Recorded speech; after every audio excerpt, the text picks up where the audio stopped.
Índia. É o segundo país mais populoso do mundo, com impressionantes 1,4 bilhão cidadãos, e lar de 6 cidades onde as populações excedem 10 milhões.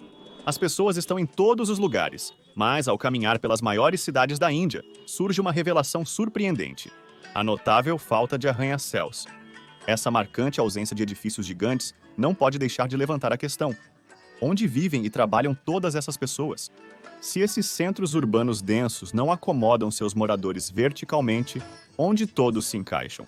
A verdade inegável é que as cidades mais populosas da Índia carecem de horizontes distintos e otimizam a utilização do espaço urbano.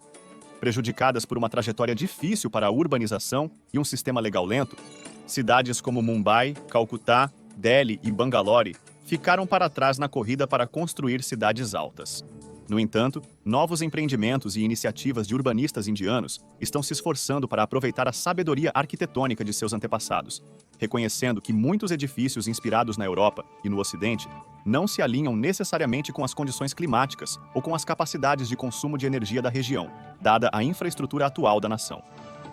Desde que conquistou a independência do Reino Unido em 1958, o poder econômico da Índia passou por uma série de altos e baixos. Agora, a Índia está em uma trajetória imparável para se tornar a terceira maior economia do mundo até 2030. Com uma população cada vez maior alimentando esse crescimento econômico, os centros de negócios da Índia esperam uma expansão implacável nas próximas décadas. Em comparação com outras cidades globais como Nova York ou Xangai, as paisagens urbanas da Índia parecem ser uma anomalia em termos de seu horizonte. O que os horizontes únicos de Mumbai, Delhi, Bangalore e Hyderabad revelam sobre o estado atual da cultura, política e comércio indianos? Como essas cidades estão preparadas para se transformar nos próximos anos? Vamos descobrir as razões por trás da falta de arranha-céus na Índia e por que isso poderá mudar mais cedo do que você pensa.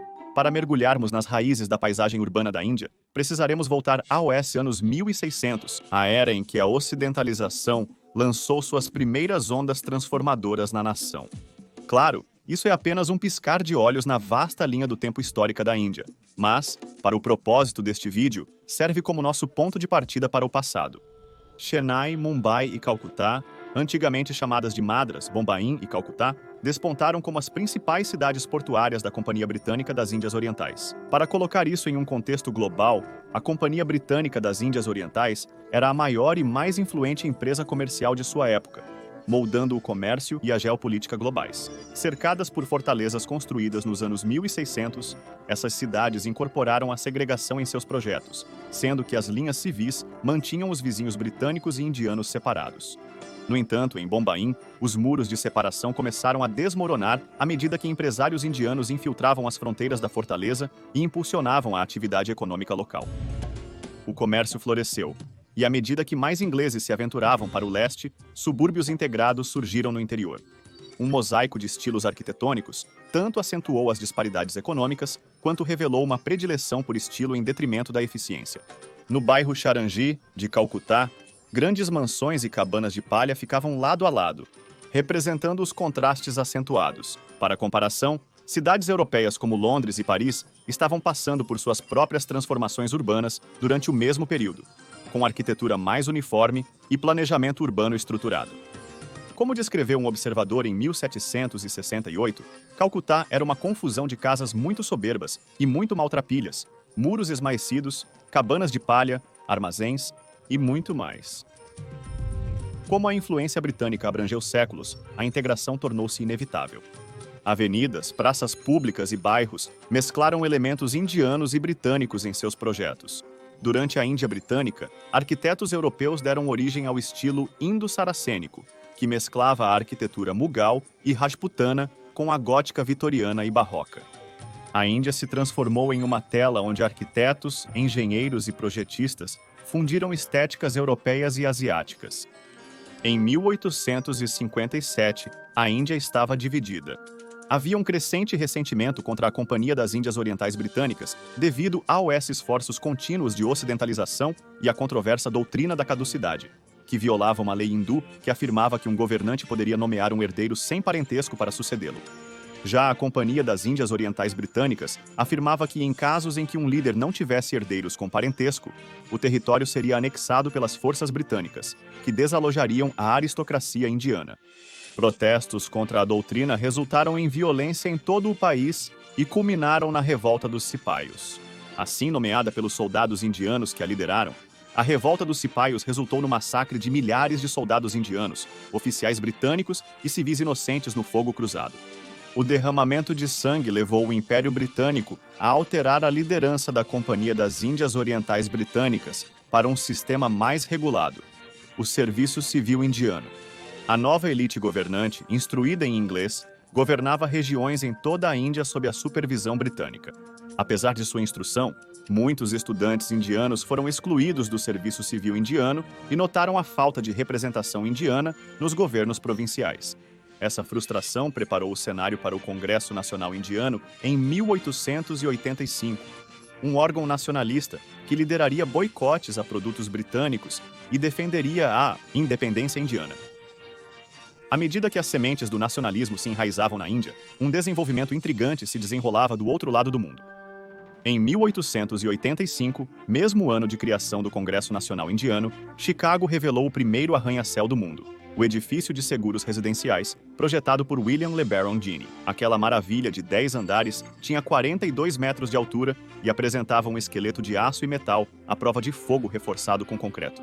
Aquele design inovador mudou eternamente a construção de prédios altos e o planejamento urbano.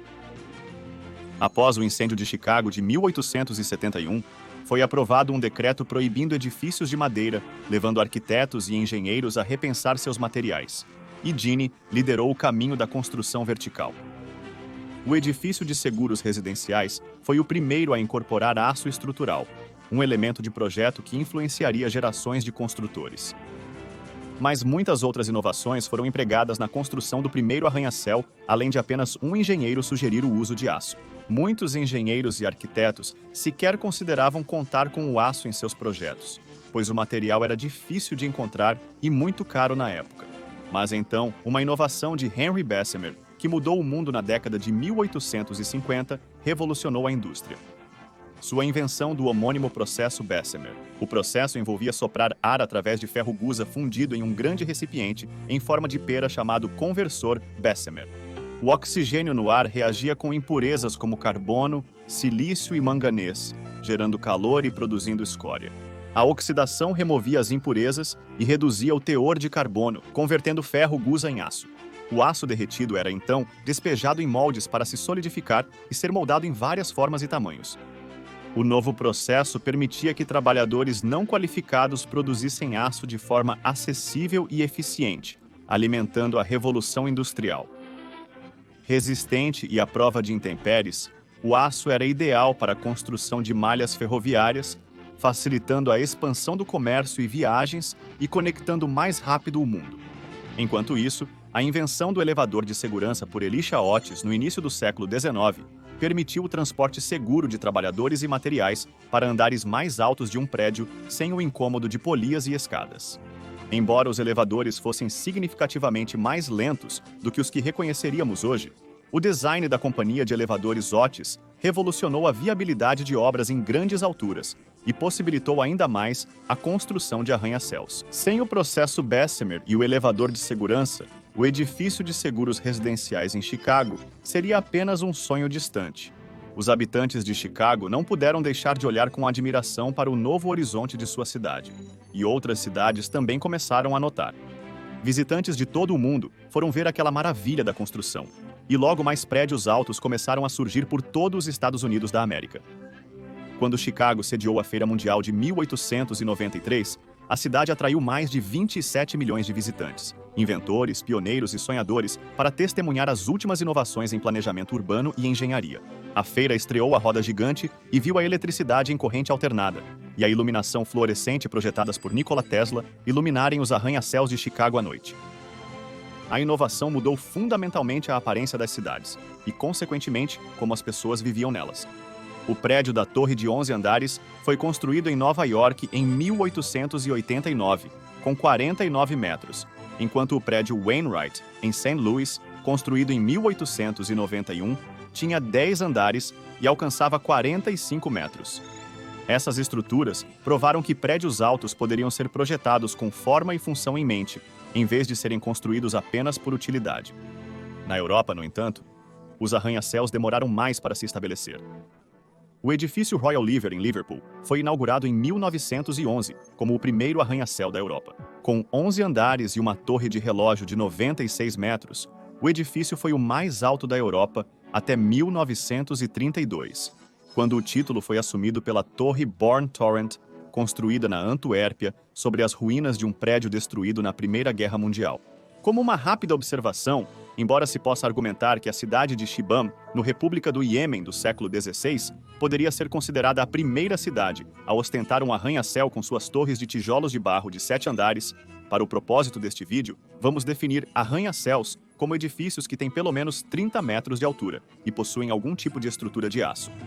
Mas reconhecendo o mérito, a arquitetura urbana Hadrami, que planejou Xiumbão em sistema de blocos de grades, antecedeu a maioria dos planejamentos urbanos modernos. Embora hoje tenha o apelido de Manhattan do deserto, Shibam já existia séculos antes de Manhattan ter seu primeiro arranha-céu. Em 1916, a China revelou seu primeiro arranha-céu, o número 3 no Bund de Xangai. Com modestos 6 andares, ele não correspondia exatamente às alturas dos equivalentes ocidentais. No entanto, ele preparou o cenário para a redefinição dos centros urbanos da Ásia, inspirados por inovações do exterior. A empresa de arquitetura Palmer e Turner de Hong Kong criou o número 3 no estilo de Xangai, estabelecendo o Bund como o novo epicentro comercial da cidade. Em 1941, a área de planejamento do Museu da República de Singapura acolheu o edifício Cathay de 16 andares. A estrutura inovadora introduziu o primeiro espaço público com ar-condicionado da cidade, proporcionando alívio das médias de temperatura do verão. Em meados dos anos 80, o edifício Cathay inspirou uma visão de vida urbana confortável e acessível, através da incorporação de mais arranha-céus. Em 1959, foi construído o edifício da Corporação de Seguros de Vida, com 54 metros de altura, em Chennai, Índia, marcando o primeiro arranha-céu daquele país.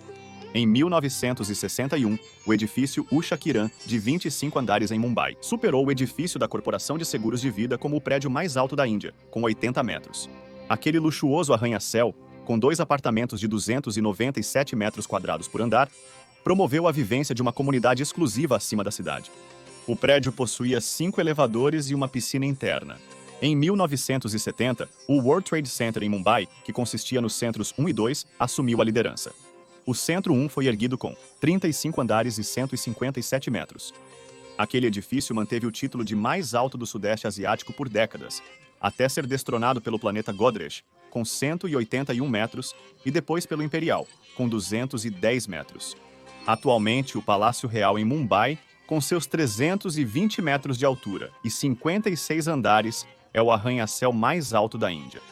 Muitos desses edifícios estão localizados em Mumbai, que abriga a maior concentração de arranha-céus na Índia, com 66 edifícios ultrapassando 198 metros e um total de mais de 200 arranha-céus. Apesar de a Índia ser o segundo país mais populoso do mundo, é apenas o 12º em número de arranha-céus, o que pode parecer impressionante. Vários outros países asiáticos superam a Índia em quantidade de arranha-céus, incluindo Tailândia, República das Filipinas, Malásia, República da Indonésia, Japão, Coreia do Sul e, mais notavelmente, China. A China, vizinha da Índia a nordeste, ostenta impressionantes 3.084 edifícios com mais de 150 metros de altura, 1.035 dos quais ultrapassam 200 metros e 107 superam 300 metros. Em comparação, os edifícios da Índia são mais baixos e menos numerosos. No entanto, as disparidades entre os arranha-céus da China e da Índia não podem ser facilmente explicadas. Apesar de muitas cidades modernas terem características parecidas, os horizontes que se desenvolveram rapidamente na Índia na última década a diferenciam. Para compreender por que a Índia tem um número comparativamente limitado de arranha-céus, devemos explorar os fatores subjacentes com maior profundidade. Vamos por partes. Por que a Índia tem tão poucos arranha-céus? Para começar, arranha-céus não são como outros edifícios.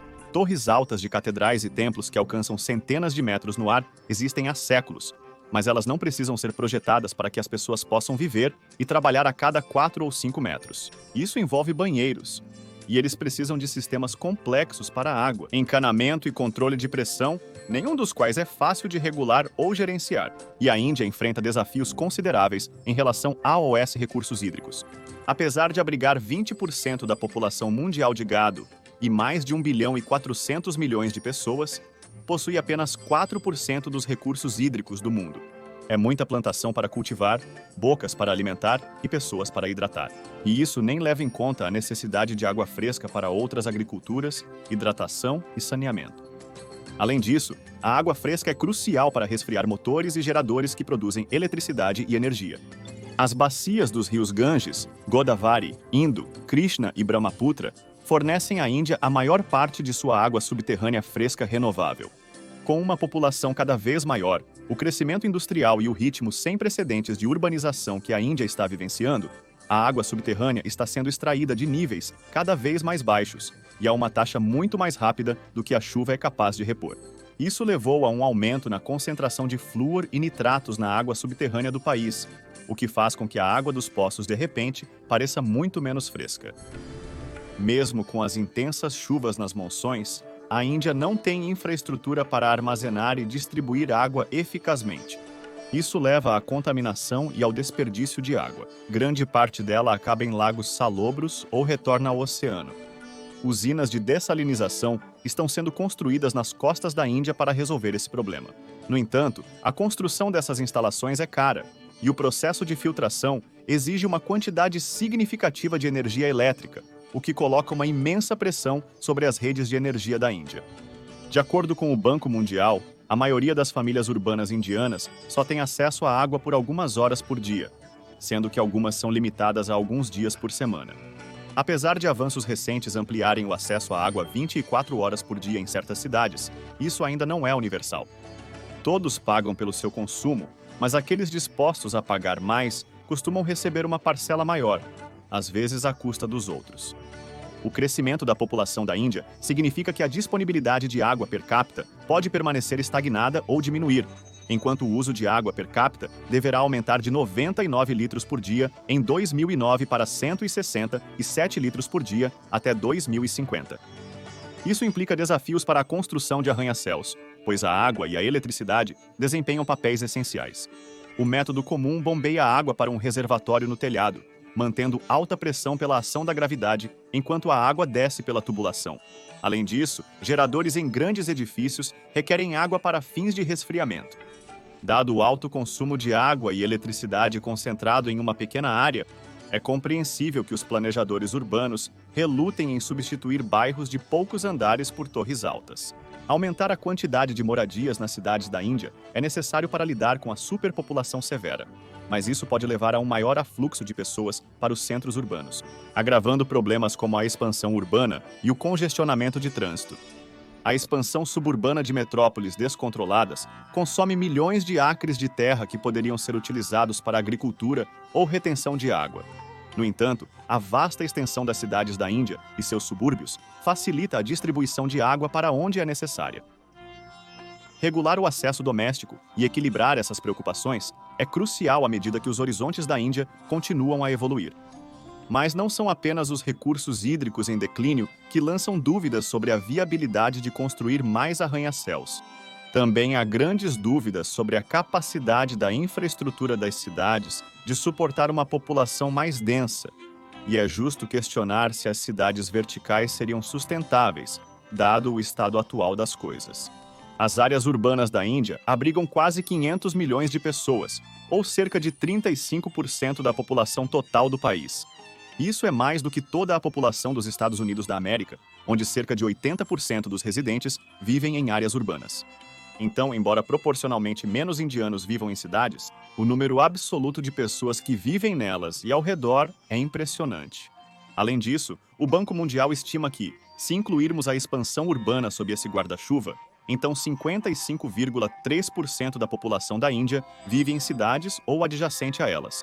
Com tantas pessoas espremidas na mesma área para trabalho, moradia e convivência, os recursos tendem a ser superutilizados e depois subatendidos. Considere, por exemplo, a cidade de Bangalore, às vezes descrita como o Vale do Silício da Índia. Em um dia útil comum, a Corporação de Transporte Metropolitano de Bangalore transporta 4.800.000 pessoas em mais de 6.100 ônibus em 2.400 rotas. Em 2022, isso resultou na emissão de mais de 1.000 quilogramas de dióxido de carbono no céu. Imagine um cenário em que, em vez de viverem em subúrbios espalhados que exigem longos deslocamentos, os trabalhadores residem a apenas 5 a 10 minutos de caminhada de seus escritórios. Tal mudança aliviaria significativamente o problema de poluição do ar na Índia. Beneficiando indivíduos e o meio ambiente, deslocamentos curtos implicam economia de tempo, combustível e redução da poluição no céu da Índia. No entanto, há um outro lado dessa moeda. Se os indivíduos migrassem de residências suburbanas para arranha-céus e locais de trabalho no centro da cidade, várias consequências seguiriam. Eles provavelmente teriam um aumento considerável nos custos de aluguel devido à localização central na cidade. Em segundo lugar, as empresas precisariam pagar salários mais altos para compensar o aumento do custo de vida associado à maior demanda por recursos limitados. Em terceiro lugar, ainda haveria uma comunidade de colegas de trabalho vivendo a quilômetros de distância que se manteriam nos empregos bem remunerados para poder elevar suas famílias da pobreza ao conforto em uma única geração. Consequentemente, os centros urbanos se tornariam mais interessantes do que nunca, atraindo pessoas ansiosas para trabalhar, viver e desfrutar da companhia de indivíduos bem-sucedidos em um ambiente solidário. Bem, isso é o que aconteceu e também é o que não aconteceu. À medida que a Índia investia recursos no desenvolvimento urbano, os resultados eram variados. A superpopulação aumentou como nunca antes, com as pessoas atraídas pela promessa de sucesso refletida no vidro reluzente dos novos edifícios icônicos recém-construídos.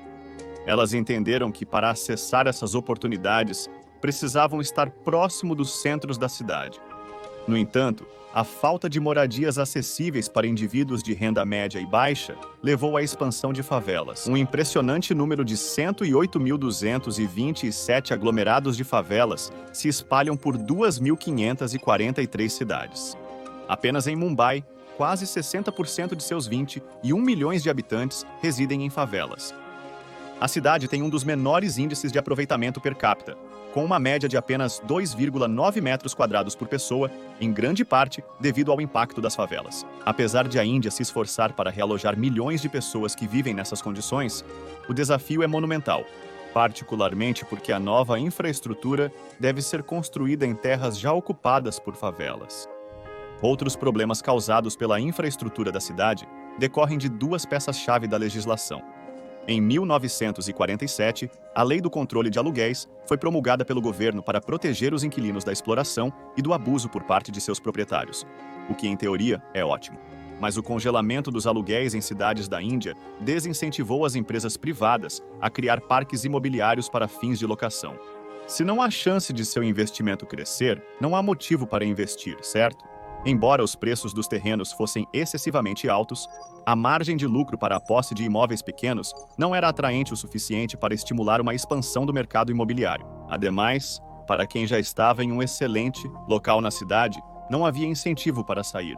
Isso criou uma sensação de estagnação no mercado imobiliário e de aluguel de imóveis. Basicamente, o setor privado foi desestimulado a investir em imóveis residenciais, e o proprietário comum não encontrava propriedades à venda ou para alugar. A segunda legislação que afetou o número de arranha-céus na Índia hoje foi a Lei de Regulação e Limite de Terras Urbanas, de 1976. Essa lei, novamente, foi implementada com as melhores das intenções: reduzir o custo dos imóveis urbanos para evitar a exclusão de pessoas de baixa e média renda devido a AOS preços. A lei estabeleceu um limite para a posse de terra por indivíduos ou empresas privadas. Também permitiu ao governo assumir terrenos vagos para construir projetos de habitação a preços acessíveis. Em Delhi e Mumbai, o limite era de 500 metros quadrados de terra, enquanto em alguns mercados menores e menos competitivos, poderia ser de até 2.000 metros quadrados. Isso impediu que monopólios tomassem os centros urbanos de habitação da Índia. Porém, limitou diretamente o crescimento. Em 1999, a lei foi parcialmente revogada pela primeira vez, pois não havia programas suficientes para sustentar a construção de moradias de baixa renda. Além disso, as pessoas começaram a abusar do sistema, usando identidades falsas para comprar vários terrenos, ou simplesmente construindo ilegalmente. Mas voltaremos a isso depois. Sem moradias suficientes, surgiram favelas em todas as cidades, trazendo consigo preocupações com saneamento e segurança nos bairros superlotados de barracos e casebres. Inicialmente, o governo respondeu derrubando as favelas, mas aquelas eram pessoas reais que precisavam de um lugar para viver. Então, a destruição de suas casas só causou seu desalojamento temporário até que elas encontrassem outro lugar desocupado para viver. Havia outro problema também. As pessoas que viviam nas favelas, que compunham até metade da população dessas cidades, eram as que prestavam serviços essenciais a essas mesmas cidades e sustentavam a economia. Adotou-se uma nova atitude para a questão das favelas. Em vez de as demolir e esperar que milhares de pessoas encontrassem moradia e empregos que as sustentassem, as favelas precisam ser realocadas em espaços com condições básicas e essenciais para a vida. Estabelecida em 1997, a Autoridade de Reurbanização de Favelas visava criar uma Índia livre de favelas através de sua reabilitação. No entanto, surgiram desafios com a revogação da Lei de Impermeabilização e Regulação de Terras Urbanas. Permitir a compra e reurbanização de terras de favelas por entidades privadas implicava em menores margens de lucro, devido às atraentes políticas de controle de aluguel. Além disso, o realojamento não abordava as questões socioeconômicas que levavam as favelas em primeiro lugar. As peculiaridades dos códigos de construção e os desafios das mudanças climáticas limitam significativamente a altura e o crescimento das cidades indianas. Especificamente, índice de aproveitamento, restrições e o efeito de ilha de calor urbano desempenham papéis cruciais na formação da paisagem urbana e na influência da acessibilidade da habitação. Então, o que é o índice de aproveitamento? Esse índice dita a relação entre a pegada horizontal de um edifício e seu espaço vertical admissível. Um índice menor significa um volume de construção menor. E na Índia, os índices de aproveitamento nas cidades têm sido notoriamente baixos. Em 1991, o índice de aproveitamento padrão de Mumbai era de apenas 1,3, um contraste gritante com o índice médio de Hong Kong, de 12, o de Nova York, de 15, e o de Tóquio, de 20. A Índia moderna viu pequenas melhorias, com concessões para índices de aproveitamento variando de 2 a 5, dependendo da largura da estrada e do tamanho do lote. No entanto, isso ainda é insuficiente para acomodar a população em rápido crescimento e a demanda cada vez maior por moradias acessíveis. Como resultado, expansão urbana horizontal, deslocamentos mais longos e pressão elevada sobre os recursos naturais surgiram como questões urgentes. Para acompanhar a demanda, a Índia deve investir em melhor transporte, estradas, água e eletricidade. Outro fator que limita a altura dos edifícios é o efeito de ilha de calor urbano, um fenômeno em que a atividade humana concentrada em áreas urbanas resulta em temperaturas mais altas em comparação com as regiões rurais circundantes. As emissões de gás carbônico, o desmatamento e o planejamento das cidades contribuem para esse efeito. Cânions urbanos formados por prédios altos e ruas podem prender a radiação de ondas longas, agravando ainda mais o problema. Um estudo do Instituto de Energia e Recursos da Índia descobriu que as cidades indianas sofreram um aumento de temperatura de 2 a 3 graus Celsius nos últimos 15 anos, com uma diferença de 5 a 7 graus Celsius entre as cidades e as áreas rurais nas noites de verão.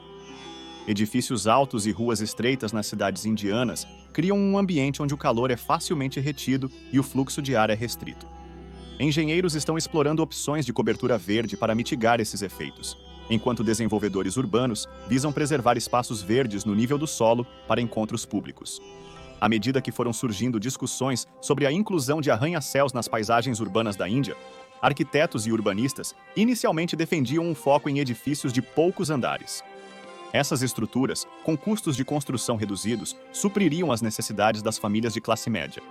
A Índia, uma nação fundada sobre princípios de justiça e proteção contra a exploração, como consagrado em sua Constituição, procurou fazer face aos desafios enfrentados por uma parte significativa de sua população urbana. No entanto, como a realidade da pobreza generalizada e das condições de vida precárias persistiu, tornou-se evidente que uma nova abordagem para o desenvolvimento residencial era necessária.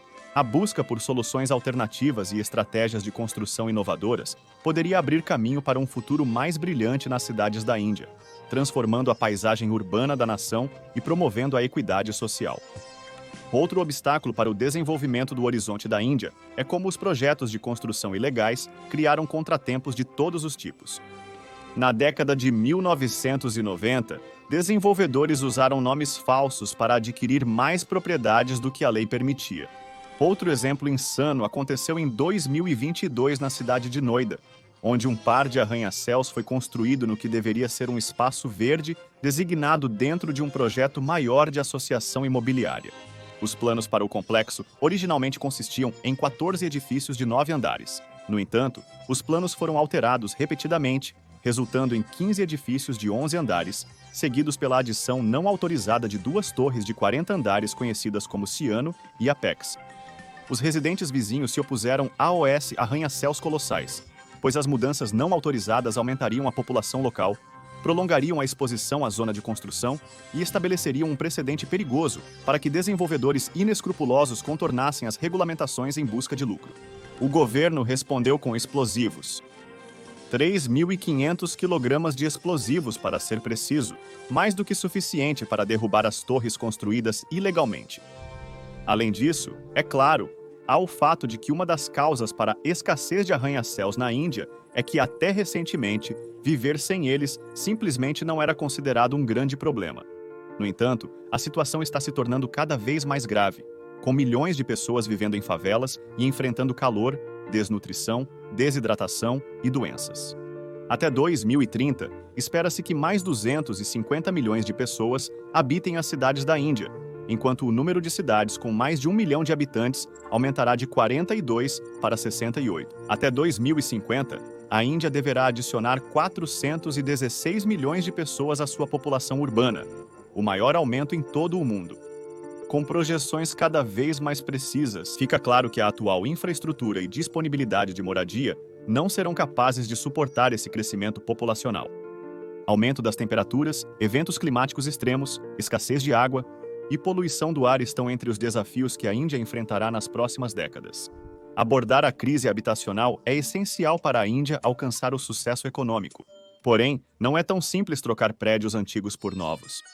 O horizonte de Mumbai está mudando lentamente, com a construção de mais prédios altos, mas o processo é gradual e afetado por vários fatores. O horizonte da Índia é moldado por uma combinação de considerações políticas, sociais, econômicas e culturais, e também pelo acaso. Estruturas icônicas em todo o mundo, como a Torre Nacional do Canadá, em Toronto, ou a Casa da Ópera de Sydney, surgiram de conjuntos únicos de circunstâncias e da inovação de suas populações. Comparar o horizonte da Índia com os de outros países pode ser enganoso, pois a escassez de arranha-céus se deve a uma complexa interação histórica de políticas e acontecimentos. A suposição de que a Índia deveria ter mais arranha-céus ou esteja defasada pode não ser precisa. A Índia tem uma história de adaptação de ideias para atender às necessidades de seu povo, e seus arquitetos e engenheiros conhecem bem a paisagem urbana do país. Estudar a arquitetura indiana antiga pode fornecer insights valiosos para a construção de edifícios adequados ao ambiente da Índia. O futuro das cidades indianas é incerto, mas o horizonte em transformação provavelmente espelhará os avanços nessa nação complexa. Enquanto cidades indianas se desenvolvem, observe os horizontes. Eles serão um excelente indicador do progresso do país.